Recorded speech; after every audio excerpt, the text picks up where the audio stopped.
Welcome to the Riverfront. My name is Michelle. I'm going to be your host and your guide throughout this memorable tour that you're going to take of our beautiful city here in Montgomery, Alabama.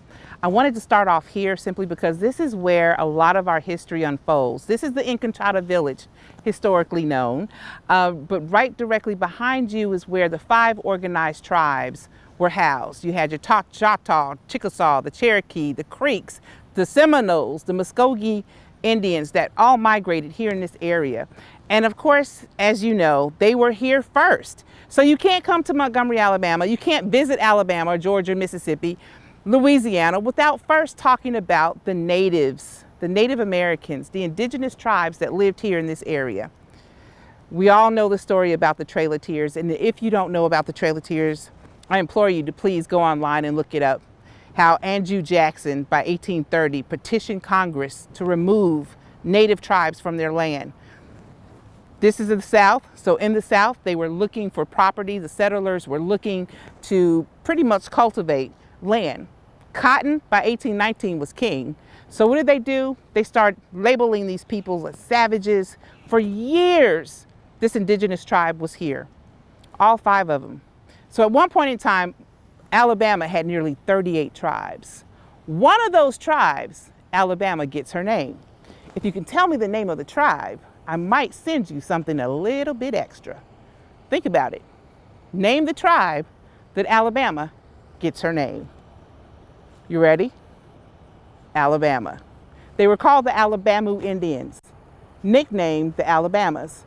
So you can't come here and look over their history. You can't come here and not talk about the genocide that transpired with these people. Our Trail of Tears starts right here. Trail of Tears, that old federal road, they actually talked to these people, made up these treaties to basically and ultimately remove them from their property. So our Trail of Tears starts right here, old federal road, all the way up to what is now called Fort Payne, Alabama, pushed over to Oklahoma. So if you want to find the Choctaw, Chickasaw, Cherokee, you might want to go to Oklahoma. We do have the Poarch Creek Indians that are here, some of the Muskogees, but very few. The Seminoles pushed down into Florida. So how can we talk about civil rights? How can we talk about human rights or even the Civil War without first talking about those Trail of Tears? Those Trail of Tears also were tears of many, many women that didn't make it, and they died along the way. So now, 1819, cotton is king, settlers are coming in. We're going to go over to the domestic slave trade because that same old federal road is the road that they used to bring enslaved African people into this region by foot. And then when that was too expensive, they brought them in by rail and by boat. So I want to take you all just on a little journey. Get those red glasses out now. Come on, we're going on a journey. So right here, commodities. When you talk about black gold, we're talking about some 40,000 enslaved African people that were in the region before Alabama even became a state. 1819, we became a city, state, and a county. What was driving the commerce? Cotton and enslaved African people. Right here behind me is a sign that was erected by the Equal Justice Initiative. And if you notice, there's something a little different here. You have the continent of Africa and then the state of Alabama. Well, that's because the Black Heritage Council came in and supported their mission, which was to erect nearly 22 signs, but we only have 3 here in Montgomery. This talks about the domestic slave trade, kidnapping enslaved people from the north, bringing them to the south to be bought, sold, and traded. This is where the hub for black people, black gold, commerce, if you will, commodities, if you will, came right through here. To your left-hand side, our train station. But I really want to take you to the riverfront. By the end of the Civil War, 435,000 enslaved African men, women, and children, their descendants, were right here in the state, and many of them here in this region. Why? Because Montgomery, Alabama was one of the top slave trading hubs in the Union. You do the math. Y'all want to go to the riverfront? Before you do, I got to get you prepared. Toya Jones, season 14 of The Voice. Wade in the water. Wade in the water, children. in the water. God's gonna trouble the water. Wade in the water. Wade in the water, children. Wade in the water. God's gonna trouble the water.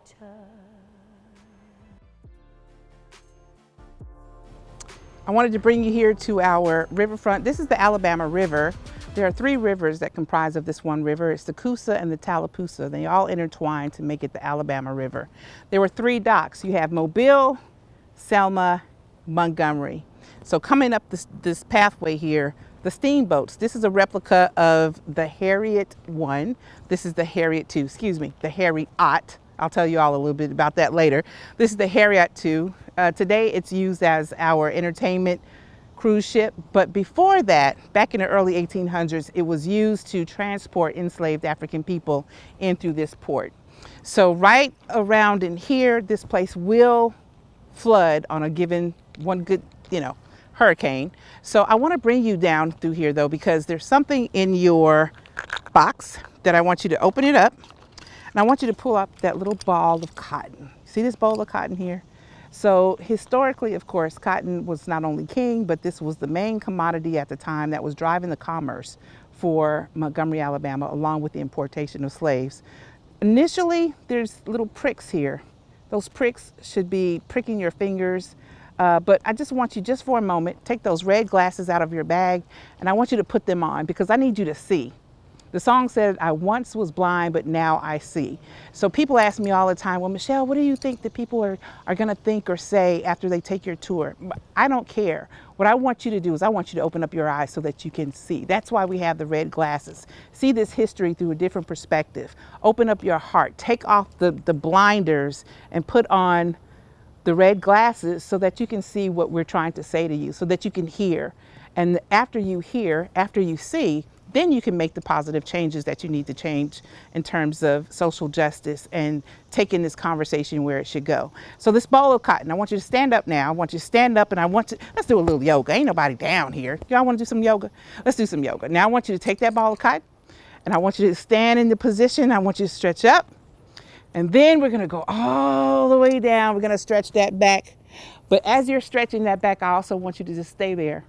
Stay in this position and have that cotton in your hand. And I want you to pretend that it's 90-degree weather or that it's raining or that it's extremely cold. And if you can imagine from sun up to sundown, my dad says from can to can't, right? Now I want you to take 3 steps forward, back bent on a count of 3. 1, 2, 3. Can you imagine doing that all day? You may have your baby on your back, or maybe you don't have any soles in your shoes. Can you imagine being bent over all day? After you pick that cotton, I want you to take the seeds out. This is before the Eli Whitney, before the cotton gin.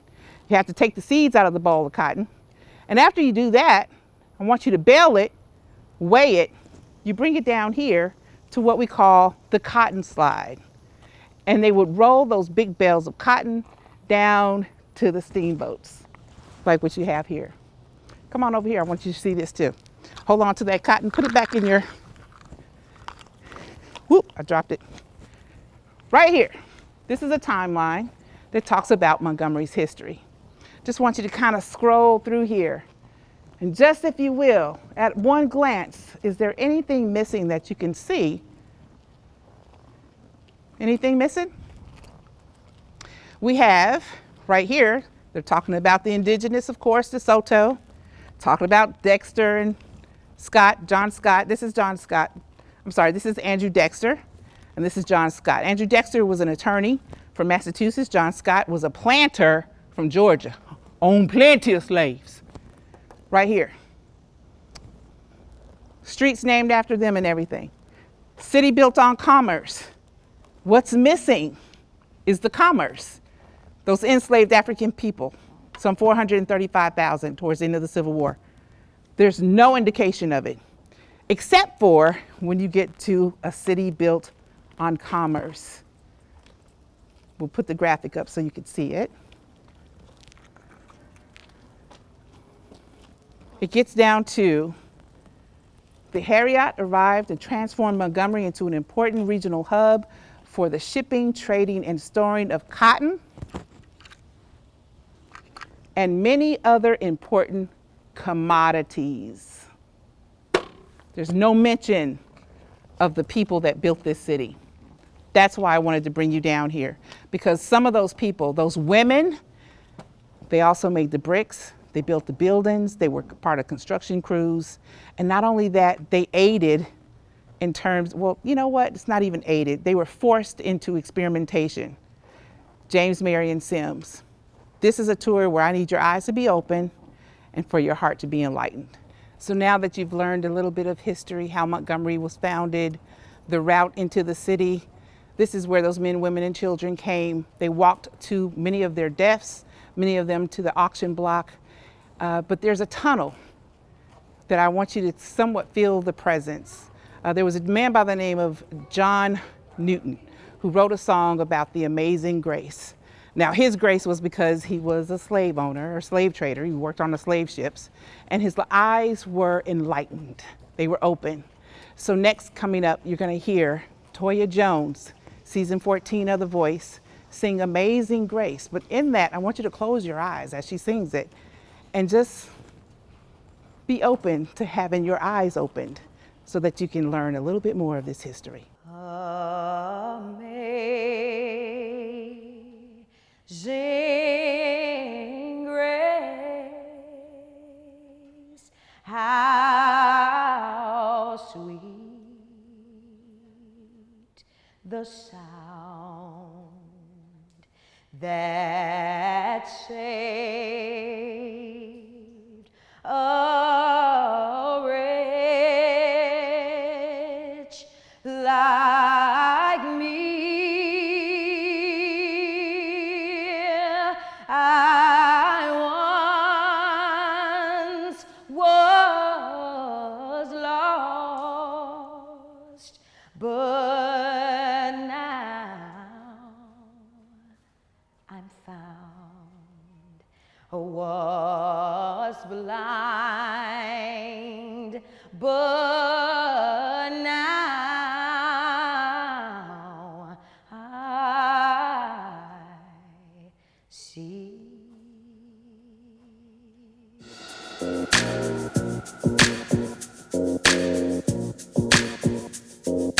So we're getting ready to make a turn. A lot of our streets are named after past presidents, Confederate soldiers. This street here is Coosa Street. Remember, I told you that there were two rivers that coincide with Alabama. So this is Coosa Street, but historically it was known as Nigger Street. They nicknamed it that because Rosa Parks boarded the bus right here at the corner of Market and Monroe. So really there should be a statue of her here, but unfortunately it's on the opposite side. But this was also the colored entrance to all of the buildings or all of the businesses that led to the inside of shops, the Montgomery Fair, the Crest. This was the colored entrance. It was mandated by law, by Jim Crow laws, to have two separate entrances, sometimes three. And so this is the colored entrance, but it's on a very famous street. It's really the historic Black business district, but there's no sign of that here, except for one little piece of history that the owners decided to preserve. And I want to take you all inside so you can see. Let's go.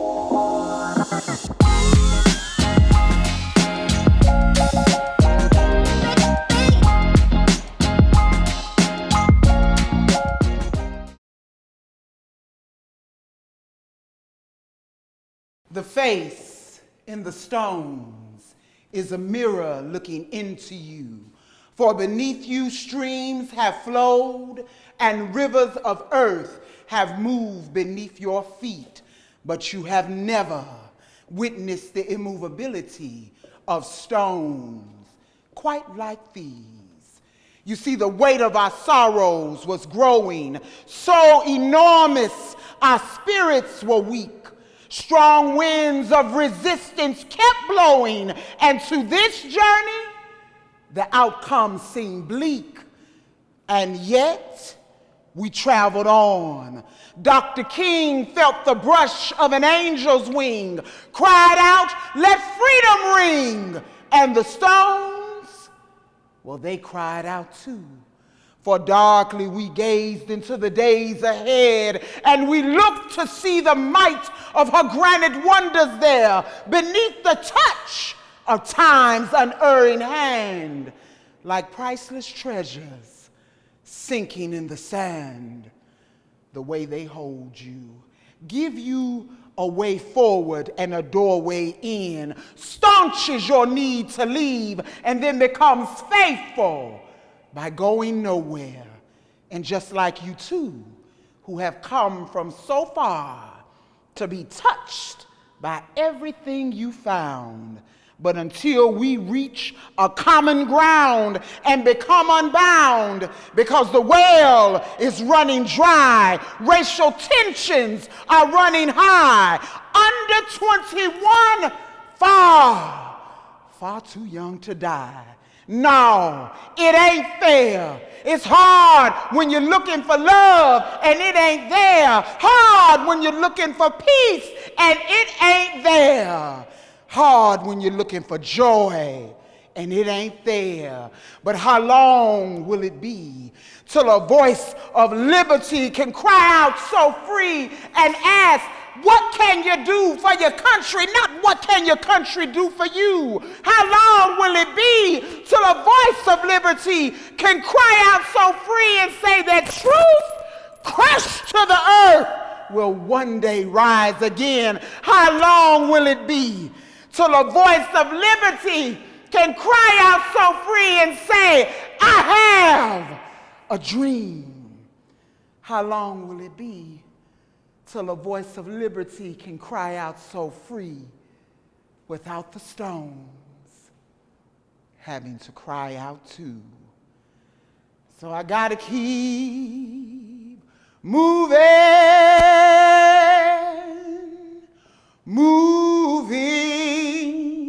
Lord, moving,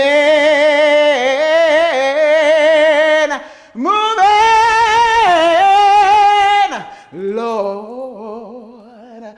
We've come a long way from where we've been, but we got to keep moving till we move on in. Ooh,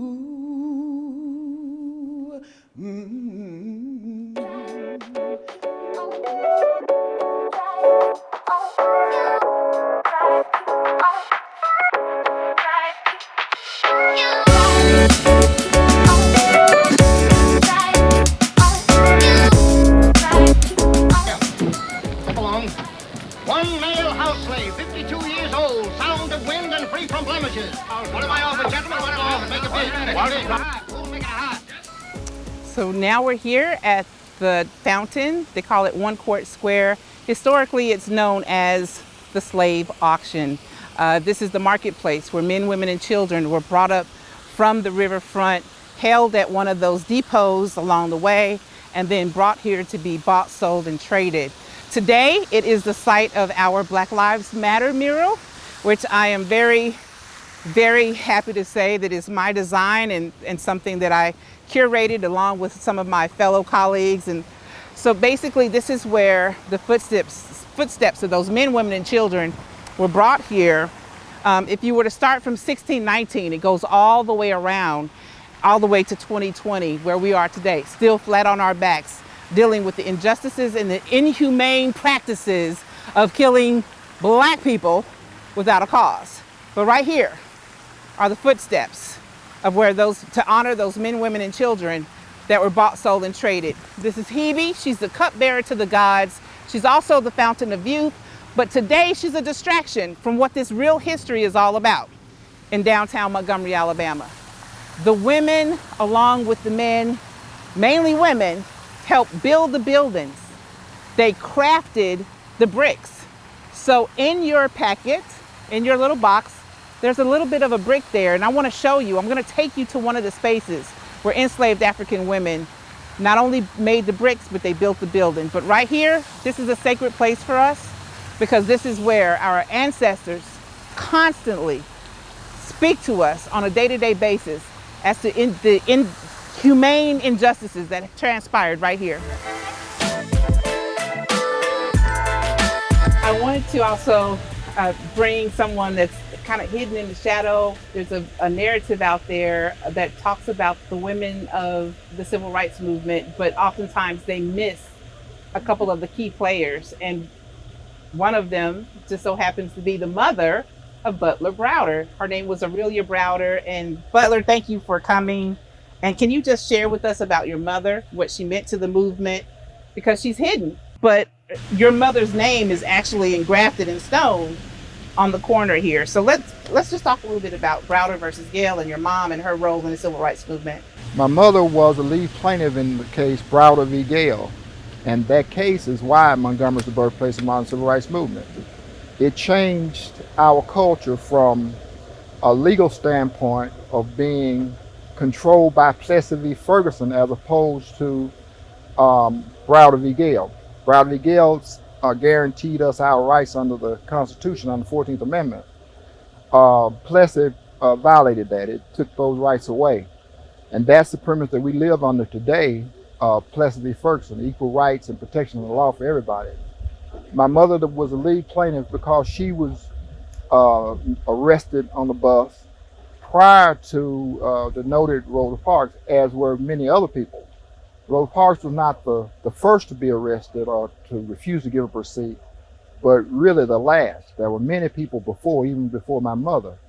The first incident that I know about was in 1948 with my mother, but the one that's most noted in history occurred in 1955, months before the arrest of Rosa Parks. My mother was born in 1919, and as we know, the Great Depression occurred in 1929. Well, shortly thereafter, my mother and her other siblings were taken to Birmingham to work in the white people's homes, who were factory workers mostly, and to do whatever trades they could do to make a living.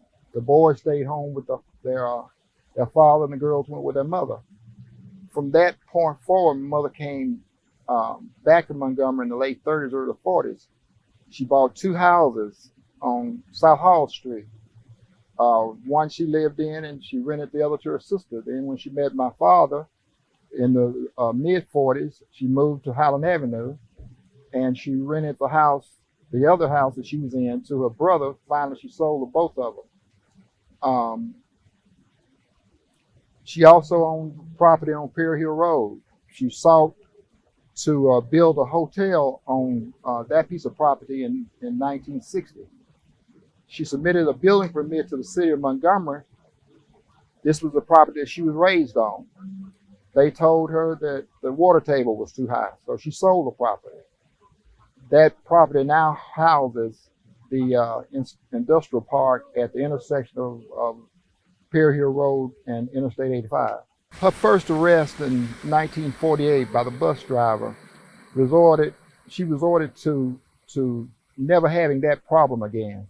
That's what caused her to buy cars and to put them on taxi stands. She never traded in a car. Once she bought it and used it for a while, she converted it to a taxi.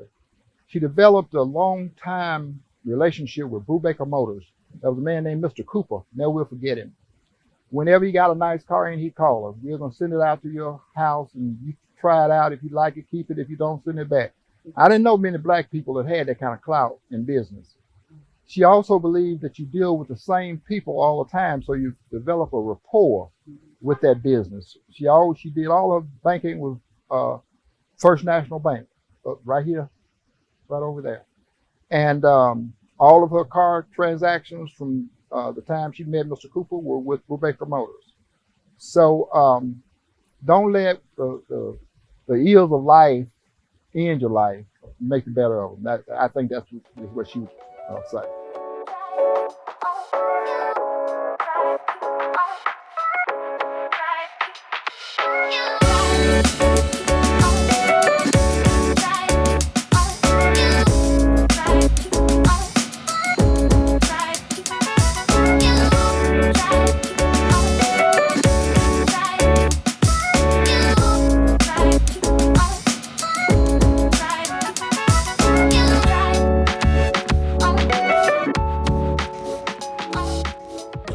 I wanted to bring you here to the South Holt Baptist Church simply because this is where on December 5th, 1955, men, women, and children gathered here to hear Dr. King's speech about Rosa Parks. And not just Rosa Parks, but why it was necessary to have this boycott. So I want you to now reach inside your box, hand painted by me, of course, and I want you to pull out a shard of glass. That shard of glass actually came from this historical church. When they were restoring the building, the pastor, I went to the pastor and I asked him, can I have some of the shards of glass that you all have out here? He said, take all you need.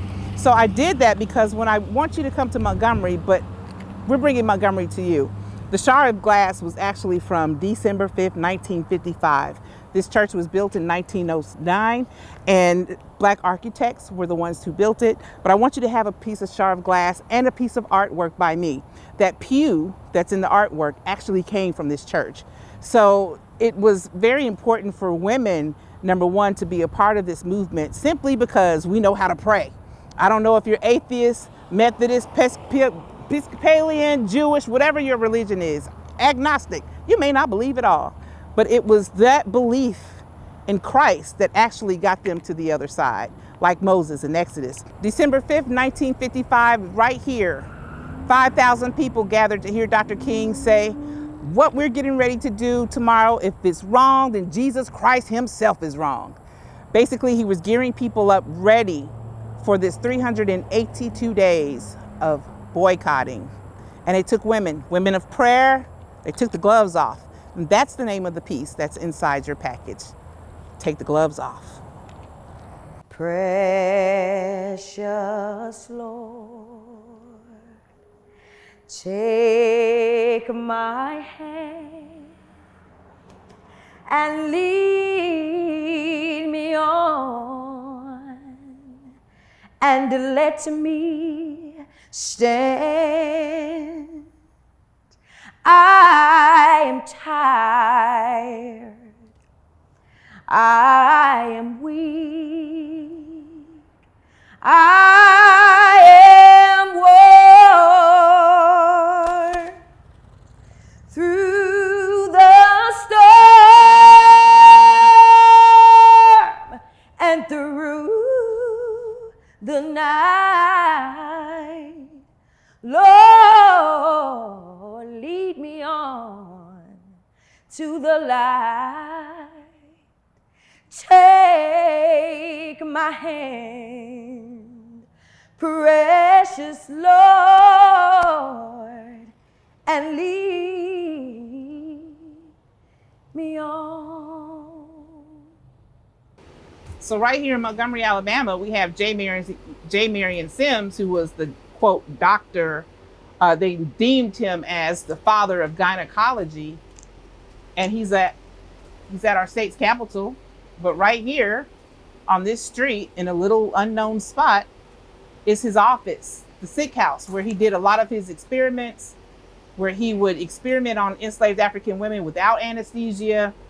When I say women, they were also young girls that he would perform these surgeries on. Just inhumane. So where are the mothers? Where is their contribution? Where are their statues? The world is now talking about tearing down statues honoring sick individuals such as this doctor. But where are the mothers? That's the question. Where are the women that have made great contributions that were forced into experiments? How come we can't speak their truths? So, y'all ain't ready for this. Just standing here in this site, on this site, where James Marion Sims performed a lot of his experiments, it's not only humbling, but it saddens me because these women, their voices aren't really heard. No, I mean, we've seen people do all kinds of documentation on them, but we really want to elevate their voice. We want the mothers of gynecology to come forth. And my good friend, her name is Michelle Summers, amazing talent here in Montgomery. And I asked her if she could do just, create a voice for them. And she said, Michelle, that voice is so deep. She said, what happened to these women, I really want to do them justice. So she's going to have something for us soon. And maybe one day you'll be able to come to Montgomery and actually watch her perform. She's an amazing actress. But I did ask her to come. There's a play called For Color Girls Who Considered Suicide When the Rainbow Was Not Enough. Michelle Summers is going to leave you with some food for thought as we make our way throughout this journey.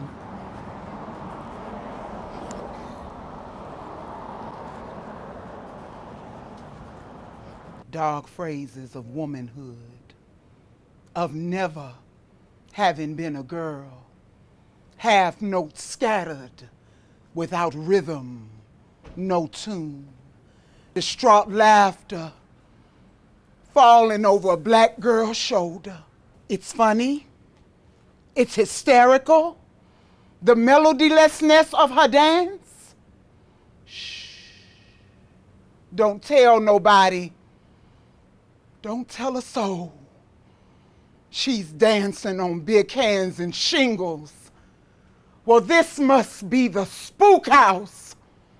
Another song with no singers and lyrics, no voices, unseen performances and interrupted solos. Are we ghouls? Children of horror? The joke?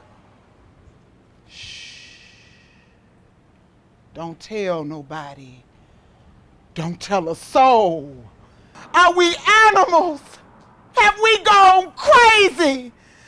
I can't hear anything but maddening screams and the soft strains of death, and you promised me. You promised me. Somebody, anybody, sing a black girl song.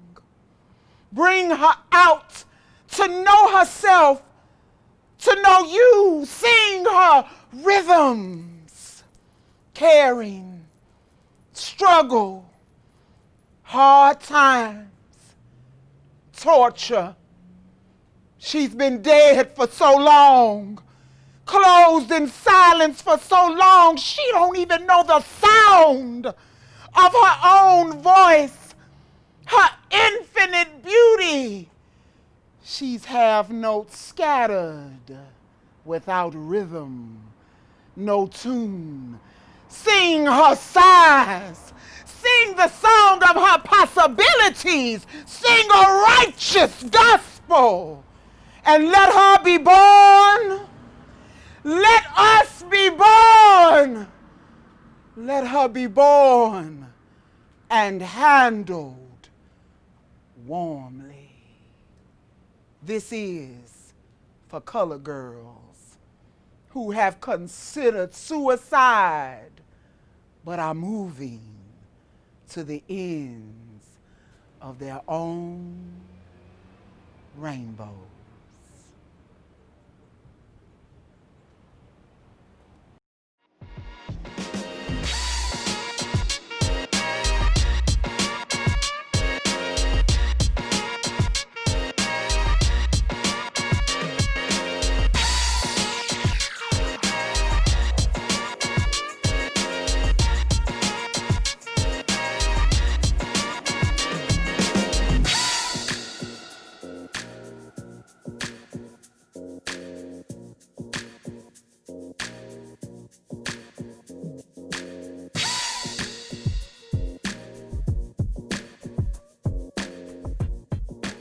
So now that we've finished our tour, I wanted to end off right here in the historical community. Directly behind me, there are famous photos of women walking during the Montgomery bus boycott. This area is very famous. Just over my shoulder also, Mose T, a famous folk artist. His house is right here. But next year, May 2021, we would like to erect the Mothers of Gynecology, Anarcha, Lucy, and Betsy, right here in this area. We want to honor them. There's a father of gynecology. Of course, there are mothers. who have been silenced through history. So right here, the Mothers of Gynecology. Also, there is a space, this is phase one, there's a space directly in the back of us here on this property that will house people like you who want to visit Montgomery, but you don't want to deal with the COVID. You would have limited contact. You can visit the museums and stay right here with us. And then directly behind us, there is a space called the Creative Changemakers Museum that will house resources for medical apartheid, information that talks about slavery by another name. So with that being said, we need your support. Won't you be a friend? Won't you be a mother? In the link below, there's more information on how you can become a friend of Anarcha Lucy and Betsy and or the More Up Project. Thank you so much, and it was so fun touring with you.